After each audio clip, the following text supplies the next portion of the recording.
전도서 4장 1절에서 8절에 있는 말씀 우리가 같이 합독합니다. 내가 다시 해 아래에서 행하는 모든 학대를 살펴봤도다. 보라, 학대받은 자들의 눈물이로다. 그들에게 위로자가 없도다. 그들을 학대하는 자들의 손에는 권세가 있으나 그들에게는 위로자가 없도다. 그러므로 나는 아직 살아있는 산자들보다 죽은 지 오랜 죽은 자들을 더 복되다 하였으며 이 둘보다도 아직 출생하지 아니하여 해 아래에서 행하는 악한 일을 보지 못한 자가 더 복되다 하였도다.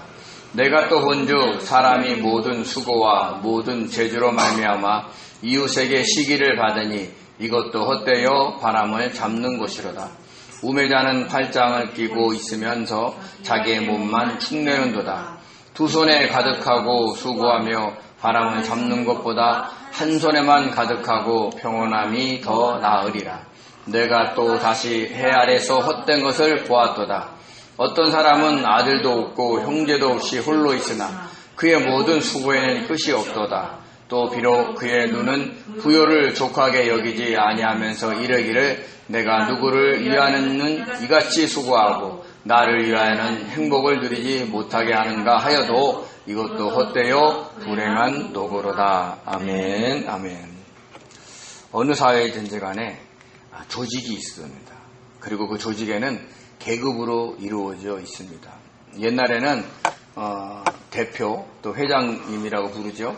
그리고 그 밑에는 이제 각각의 그 사장님이 있고 부사장, 전무, 상무, 부장, 과장 그리고 계장, 대리, 일반 사원 순으로 되어 있습니다. 저도 이제 92년도에 이제 회사를 들어가서 이제 대리를 달 때쯤 돼서 제가 아마 그만둔 것 같아요. 또 이제 대리다는 게 이제 소원이었어요. 대리도 엄청 높아요. 근데 이제 과장, 부장이 들어오잖아요. 그러면 아주 그냥 바짝 긴장하면서 그들의 말을 청취할 때가 있었습니다. 공산주의와 사회주의에만 이런 계급이 있는 것이 아니라 민주주의의 어느 사회든지 이런 계급이 있습니다.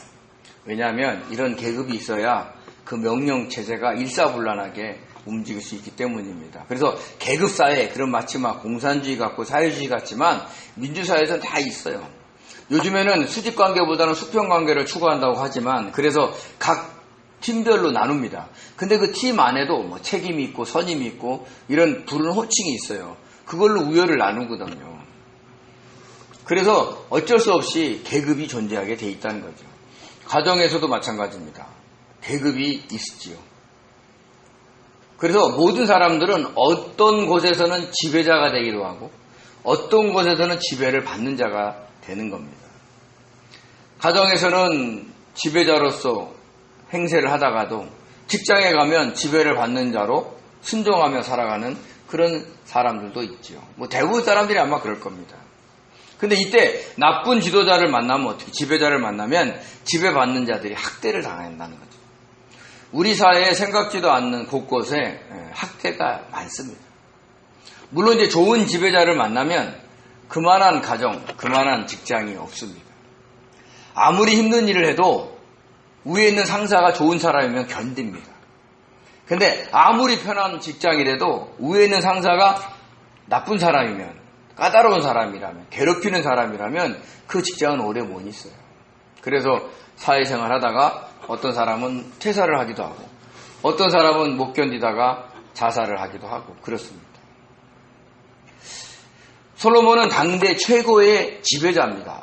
왕이었으니까. 근데 자신도 어느 사이에 아랫사람을 학대하는 자기의 모습을 보는 거예요. 왜? 왕은 명령을 하잖아요. 그리고 명령이 이루어졌는지 안 이루어졌는지 다그치다 보니까 그게 어느 선을 딱 넘으니까 그게 학대로 변하는 거예요.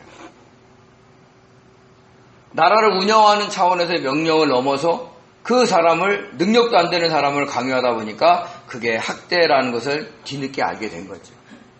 또 솔로몬 개인적으로 자기가 어떤 목표가 있어가지고 아랫사람들을 다그쳤던 적도 있었던 것 같아요. 그래서 솔로몬이 뭐라고 얘기하느냐, 내가 해 아래에서 행하는 모든 학대를 살펴보았다는 거예요. 일단 자기도 학대자였으니까, 학대를 하는 사람이었으니까. 그랬더니 생각보다도 그 학대가 많고 학대를 받은 사람들이 정말 많이 눈물을 흘린다는 거예요. 안타깝게도 그들에게는 뭐가 없냐면 그들을 위로해줄 위로자가 없었다는 거죠. 사실 폭군 같은 지배자에 의한 것이든 아니면 자기가 미숙한 신입사원이나 아니면 신입으로 인해서 서투른 그런 사람들이 어떤 고난을 겪어서 능숙한 상태로 옮겨가는, 그러니까 성장해가는 과정에 있든지 간에 자칫 잘못하면 그 어려운 일들이 학대가 될 수 있다는 거예요. 그래도 지배를 받는 사람들의 입장에서 보면 굉장히 서럽고 슬픈 것입니다. 그래서 자신들 처지를 생각하면서 울기도 하고 한탄해하기도 한다는 거죠. 오늘 솔로몬이 지적한 게 뭐냐면 그들 모두를 자기가 위로할 수 없었다는 걸 아는 거예요. 그래서 그들에게는 위로자가 없다라고 분명히 얘기를 합니다. 왕은 인간입니다. 그리고 모든 것을 다 알 수 없어요. 물론 솔로몬은 하나님이 주는 특별한 지혜를 갖고 있어가지고 어떤 놀라운 능력이 있을지 몰라도 그는 인간입니다. 인간의 한계가 있는 거예요. 그래서 모든 사람을 위로할 수 없는 것을 자신이 아는 거예요. 또 한 가지는 인간의 어떤 위로는 순간이에요. 우리가 어떤 사람들한테 자기 어려운 일을 막 상담하고 그들에게 위로를 받잖아요. 그러면 그 위로받는 것이 영원하지 않아요? 영원하진 않아요.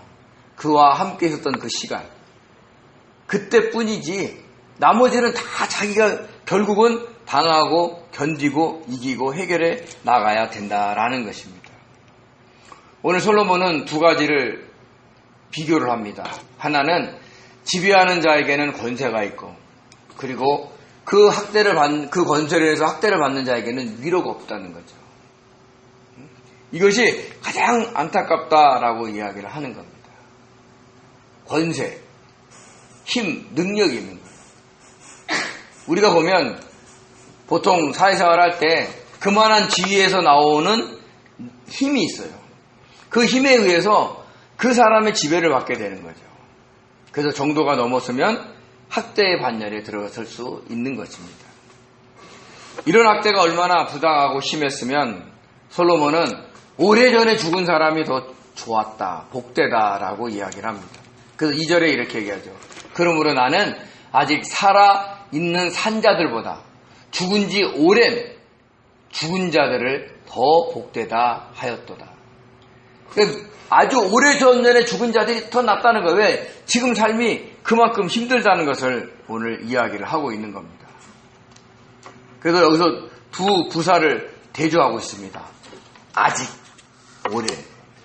그래서 그렇게 이 땅을 그냥 학대받는 그런 과정에 있는 사람들보다 이미 죽은 사람들이 훨씬 더 복되다 얘기하고 있어요. 여기서 복되다 얘기한 거는 칭찬하다, 찬양하다. 그래, 너 잘 죽었어. 너 일찍 죽은 게 너에게 복이야. 이런 얘기를 한다는 얘기를 하는 겁니다. 오늘날도 가난하면서 주변 사람들로부터 온갖 조롱과 학대를 받는 사람들이 있어요. 특별히 나이 드신 분들이 혼자 사시면서 이런저런 어려움을 당하죠. 그런 분들은 막 젊은 사람한테 온갖 모욕을 다 당합니다. 어떨 때는 간도 쓸개도 없이 그냥 자기가 잘못했다고 빌기도 하죠. 그래서 어떨 때는 내가 저렇게는 못 살겠다 이런 생각이 들 정도로. 근데 그분들이 그렇게 살고 싶어서 그런 게 아니에요. 그들이 힘이 없고 연약하기 때문에 그렇다는 거죠. 그래서 먼저 죽은 사람들이 부러운 거예요. 특별히 믿음의 성도들은 자살이라는 것이 자기를 죽이는 살인죄이기 때문에 쉽게 선택을 못해요.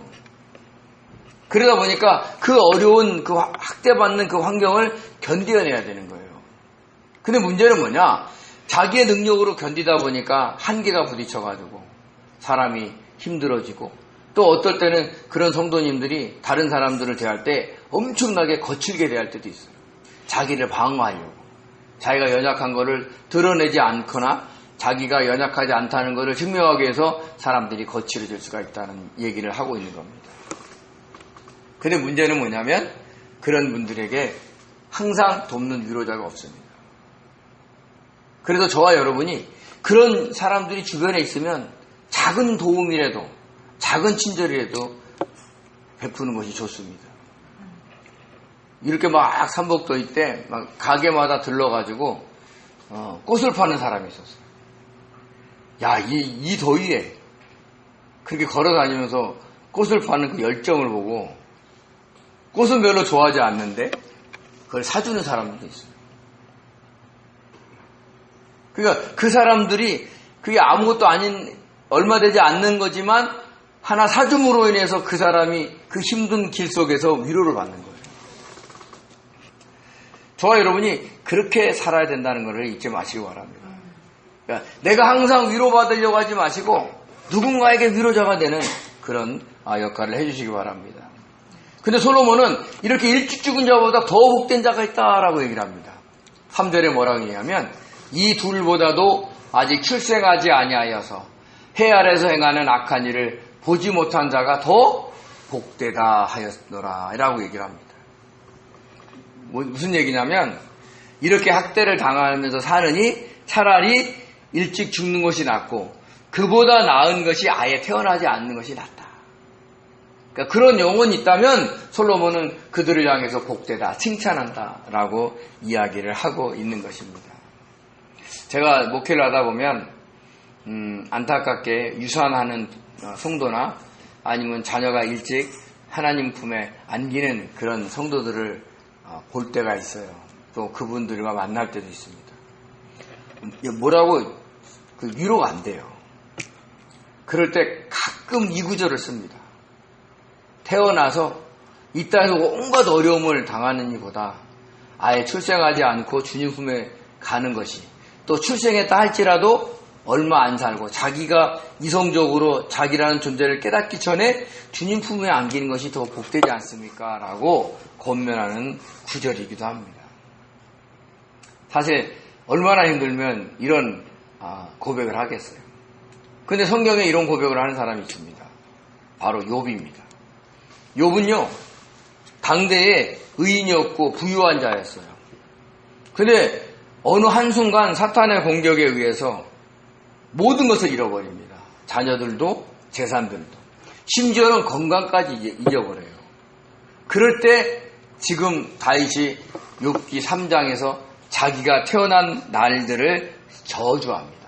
이렇게 표현합니다. 그 후에 욥이 입을 열어 자기의 생일을 저주하리라 라고 얘기하면서 2절부터 뭐라고 얘기하면 내가 난 날이 멸망하였더라면, 그날이 캄캄하였더라면, 또 나중에는 그 밤에 자식을 뵈지 못하였더라면.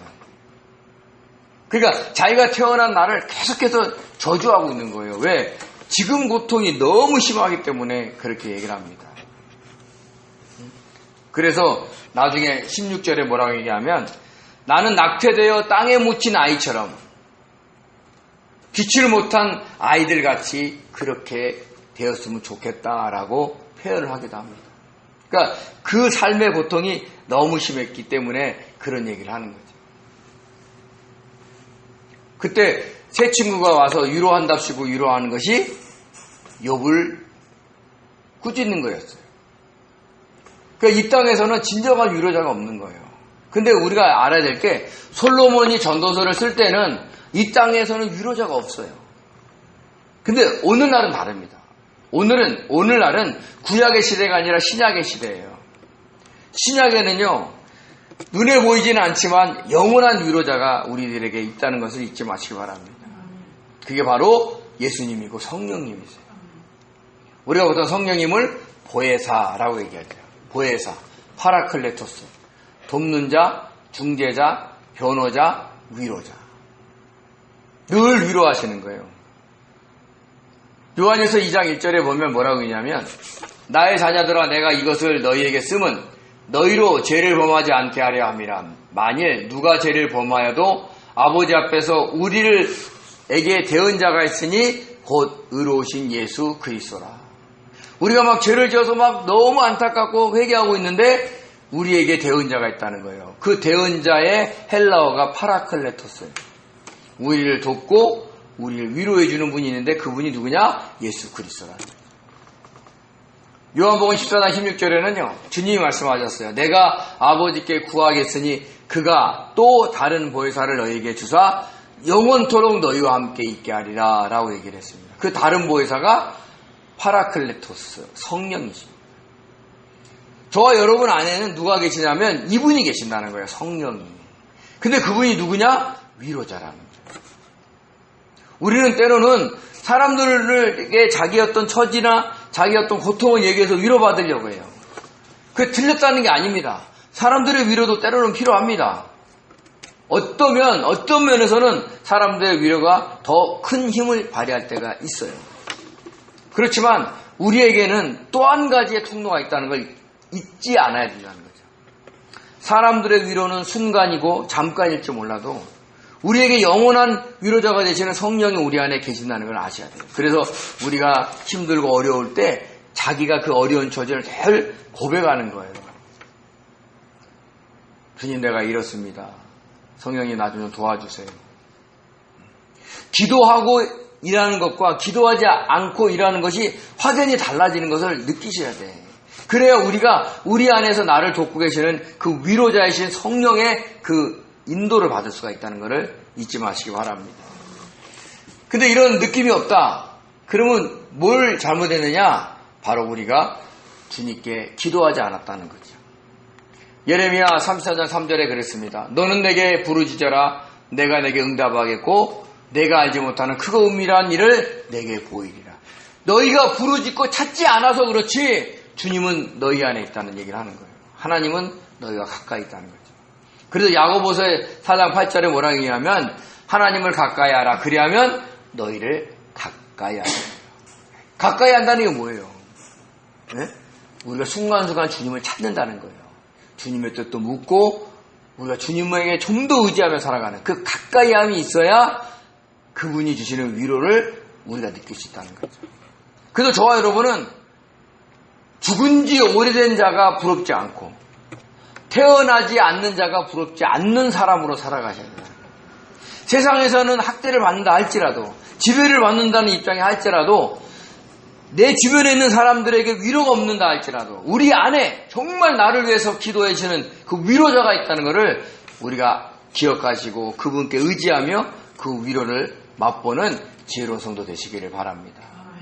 그것이 우리가 온전하게 믿음 생활하는 지름길입니다. 4절에 이렇게 얘기합니다. 솔로몬이 또 본즉 사람이 모든 수고와 모든 재주로 말미암아 이웃에게 시기를 받으니 이것도 헛되어 바람을 잡는 것이로다 라고 얘기해요. 수고, 고생하는 거죠. 재주, 어떤 기량을 뽐내서 수고해서 어떤 것을 이루면 다른 사람도 좋아할 것 같은데 다른 사람은 오히려 시기한다는 얘기를 하는 거예요. 우리가 보통 시기도 있잖아요. 비슷한 수준이나 경쟁할 수 있는 능력이 돼야 시기를 하는 겁니다. 우리가 축구선수 손흥민을 시기하나요? 너무 기량 차이가 있어가지고 오히려 그의 플레이에 존경하고 환호하고 박수를 보냅니다. 뭐 손흥민만이 아니에요. 메시, 호날두, 또 음바페, 수많은 어떤 축구선수들은 최고의 기량에 가 있기 때문에 우리가 시기하지 않아요. 근데 고만고만한 살할 때 때로는 어떤 경연대회에 내가 출전했는데 1등이 못 되고 2등이 됐을 때 우리들은 우리 안에 자동적으로 발현되는 시기를 우리가 감지하셔야 돼요. 보통 연말이나 아니면 어떤 특별한 행사가 있어서 시상식이 있으면 상을 받는 사람들 향해서 사람들은 여러 같은 박수를 치지만 그 안에 누군가는 좀만 내가 열심히 했으면 내가 저 자리에 갔을 텐데 라는 아쉬움, 그래서 시기와 질투에 쌓여있는 사람들이 있다는 거죠. 우리는 아셔야 돼요. 그 시기와 질투, 욕심, 교만 이런 것들이 사탄의 먹이가 된다는 거예요. 그래서 그 먹이를 먹고 사탄이 그 상을 받는 사람들한테 공격을 하는 거예요. 그래서 어떤 사람은 시상식 참여하고 나서 며칠 끙끙 앓는 사람도 있어요. 내가 그 행사장에 가서 너무 긴장해가지고 이렇게 몸이 피곤한 것보다 아니에요.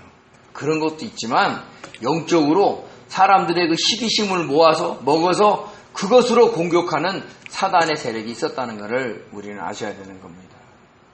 근데 이런 시기는 있잖아요. 아, 내가 저 사람은 시기해야지라고 해서 생겨나지 않아요. 우리 안에 자동적으로 일어나요. 저도 이렇게 목회자지만 다른 사람의 목회하는 것을 보고 시기심이 일어날 때가 있어요. 그것이 보일 때 얼른 회개합니다. 그러니까 저와 여러분은 나의 어떤 마음 상태를 늘 보셔야 돼요. 왜냐하면 사탄에게 먹이를 주지 않으려고요. 근데 분명히 아셔야 될 게 사도 바울은 그런 것들이 우리 안에 죄라는 인격체로 존재한다는 것을 알려주고 있습니다. 로마서 7장 19절 20절에 이렇게 얘기합니다. 내가 원하는 바 선은 행하지 아니하며 도리어 원하지 아니하는 바 악을 행하는도다. 만일 내가 원하지 아니하는 그것을 하면 이를 행하는 자는 내가 아니요 내 속에 거하는 죄다. 죄라는 존재가 우리 안에 있다는 거예요. 언제? 아담이 선악과를 먹을 때 들어와 있는 거예요. 그래서 우리 인간이 갖고 있는 죄를 7가지로 구분하기도 합니다. 그것을 7가지 죄의 뿌리라고 얘기해요. 첫째는 교만입니다. 자기를 자랑하는 거죠. 둘째, 인색하는 거예요. 다른 사람한테 베풀지 않는 겁니다. 셋째가 뭐냐? 시기 질투입니다. 그리고 넷째는 분노, 다섯째는 음욕, 여섯째는 탐욕, 그리고 마지막에는 나태입니다. 게으름이죠.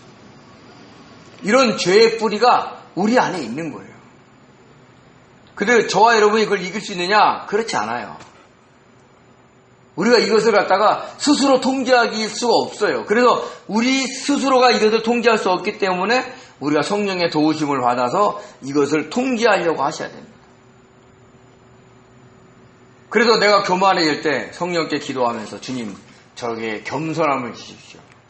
그래서 겸손으로 대항해야 되고, 인색해서 다른 사람한테 베풀지 않는 것은 다른 사람한테 늘 베품을 시도하셔야 돼요. 많이 베풀 필요가 없어요. 조금이라도 주려고 하셔야 돼요. 그래야 우리가 인색함을 이겨낼 수 있어요. 근데 그게 내 마음대로 안 되기 때문에 성령의 도우심을 구하는 거예요. 성령의 도우심을 구하지 않으면 베풀고도 아까워. 그러면 안 돼요. 그래서 주님, 내가 이것을 저 사람한테 베풀기 원하십니까? 오케이. 그래서 성령께서 인도하셔서 내가 베풀었어. 그러면 아까운 생각이 안 들어요. 근데 내가 그냥 내가 이만한 능력이 있어가지고 저 사람을 도와야지. 이런 사람들은 분명히 돕고도 내가 그때 안 도왔으면 내가 그 돈이 그대로 있을 텐데, 그 물건이 그대로 있을 텐데 하는 아쉬움이 있다는 거예요. 그래서 인간이 정말 선한 것 같이 보여도 그 속마음은 어떻게 움직일지는 모르는 겁니다. 그래서 우리가 성령의 인도함을 받아야 된다는 거죠. 시기 질투가 일어날 때 어떻게 되느냐? 성령께 기도하면서 다른 사람을 인정해주고 그를 친절히 대하려고 하셔요. 저 사람이 거기 합당해서 저 상을 받는 것이고, 저 사람이 저기 합당해서 저런 이익을 얻는 것이라고 인정해주는 겁니다. 그리고 분노가 일어날 때는 어떻게 돼요? 그 분노하지 않고 늘 사람들을 부드럽게 대하려고, 온유한 마음으로 대하게 해달라고 성령을 의지해야 돼요.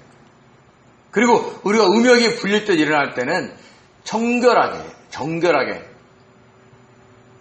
그 음란의 죄에 빠지지 않게 해달라고 기도하셔야 되고요. 그리고 탐욕이 일 때는 절제하게 해달라고 기도하셔야 돼요. 우리가 보통 어떤 일을 막 하고 싶은 욕망이 막 일 때 그걸 자기 스스로 자제하기가 쉽지 않습니다. 근데 그때 한번 기도해 보세요. 주님, 나 이거 하지 않게 해주세요. 이게 주님의 뜻이 아니면 나 하지 않을 수 있도록 도와주세요. 그럴 때 절제할 수 있는 능력이 생긴다는 것을 경험해 보시기 바랍니다. 그리고 마지막에 나태는요, 근면 성실함으로 이겨내려고 하셔야 돼요. 내가 부지런히 해야 되겠다 이런 게 아니에요. 주님, 나에게 일할 수 있게, 그리고 내 마음이 일하는 것을 좋아하게, 허영에 들뜨지 않도록 해달라고 기도하시면서 우리 안에 있는 이 7가지의 죄의 뿌리를 이겨내셔야 된다는 것을 저와 여러분이 꼭 기억을 하셔야 되는 겁니다. 잊지 마시기를 바랍니다. 그러면서 솔로몬이 이 나태, 그리고 욕심, 이거에 대한 경고를 이어서 합니다. 5절에 6절에 이렇게 하죠.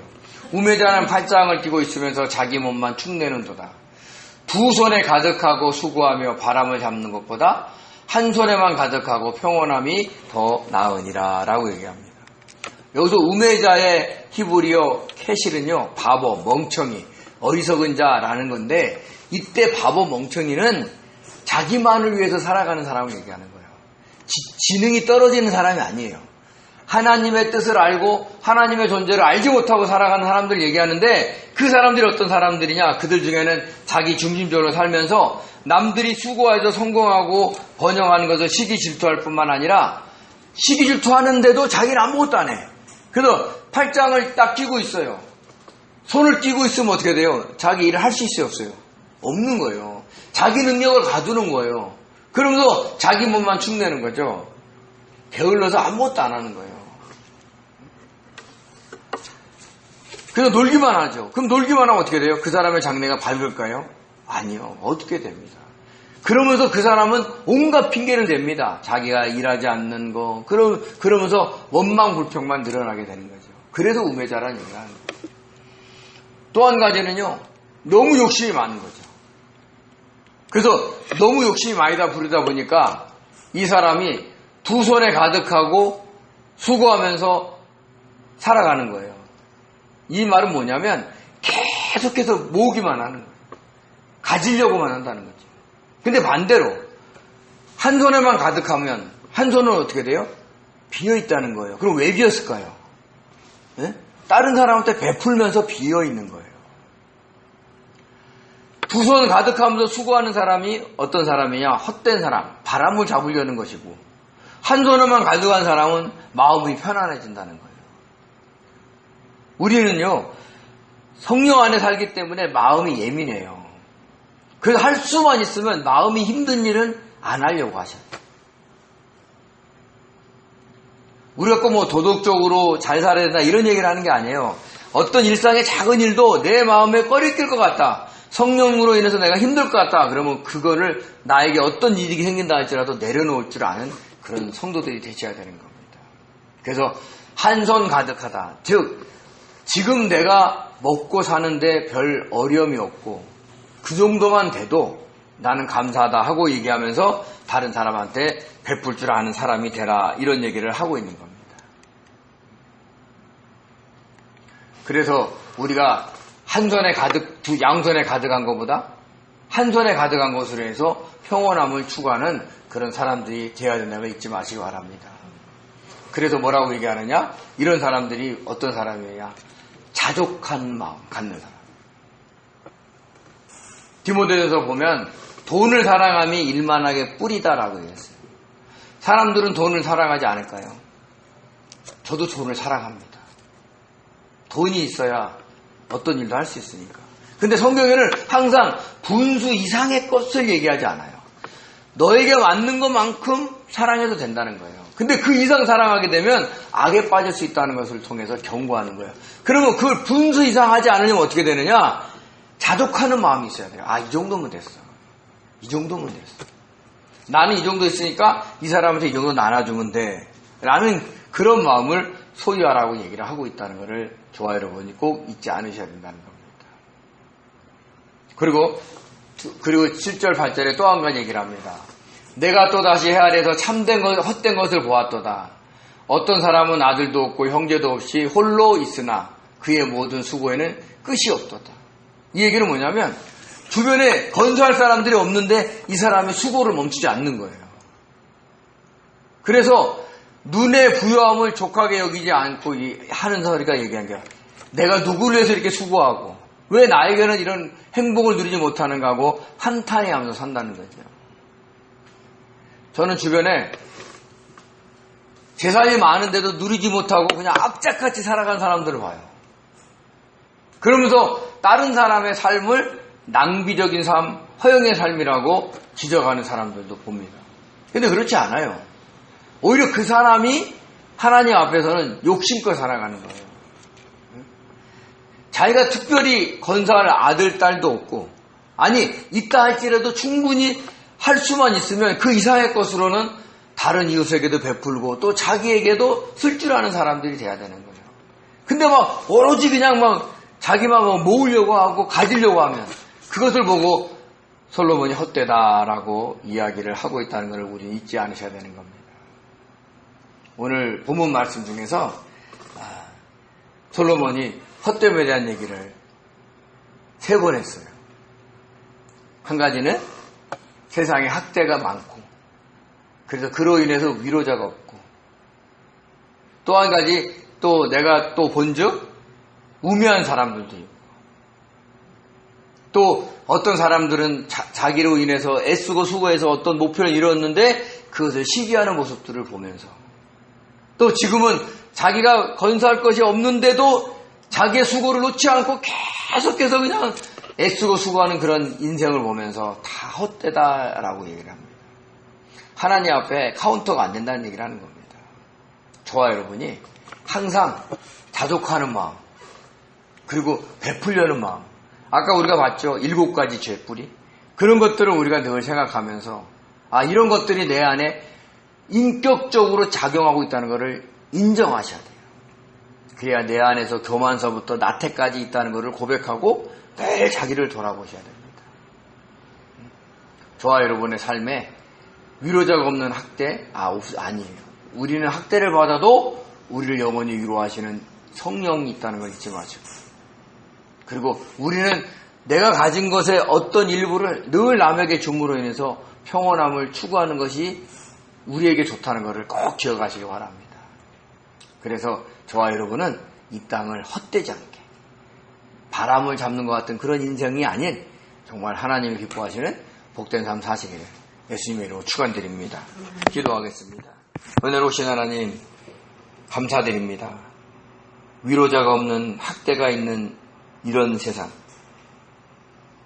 평온함이 없는 수고로 인해서 아버지 힘들어하는 이런 세상, 아버지 이곳에 우리가 살고 있지만 우리에게는 영원한 위로자가 되시는 주님과 성령이 있다는 걸 알게 도와주시고, 우리에게는 주님께서 주시는 자족하는 마음으로 다른 사람에게 베풀려고 하는 것이 있다는 것을 알게 도와주셔서 하나님 영원한 위로자를 느끼면서, 그리고 주님께서 베푸신 그 평온함을 누리면서 이 땅을 넉넉히 살아가는 복된 성도들 될 수 있도록 축복하여 주옵소서. 감사하며 예수님의 이름으로 기도드립니다. 아멘.